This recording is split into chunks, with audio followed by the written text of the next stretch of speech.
So why are we getting hot flashes and night sweats when we weren't bothered by them before? Like what's happened? We know it has something to do with menopause, but what's going on? Well, we think at least a couple of things are happening.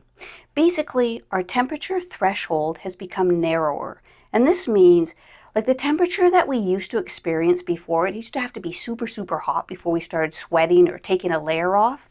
And it had to be like super, super cold before we started shivering or putting layers back on. That's changed. Now, it doesn't have to be super hot and it doesn't have to be as cold for us to really feel the difference. That's where our threshold of temperature is narrowed. We feel it earlier and our bodies react in a much more extreme way. So what else has happened? Well, there's changes in our blood vessels. As we age, our blood vessels do stiffen. We know this happens. But we do get a bit of a double whammy with this with lack of estrogen. Our blood vessels, they need to dilate to let, when it's super hot so we can offset that heat. They need to constrict or get narrower when it's super cold, and this keeps us in balance for temperature. But when we have lack of estrogen, our blood vessels also suffer because our blood vessels love estrogen.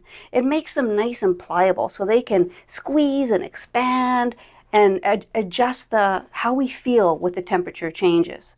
So that's not happening as easily with lack of estrogen. So we feel more heat and we feel way more cold.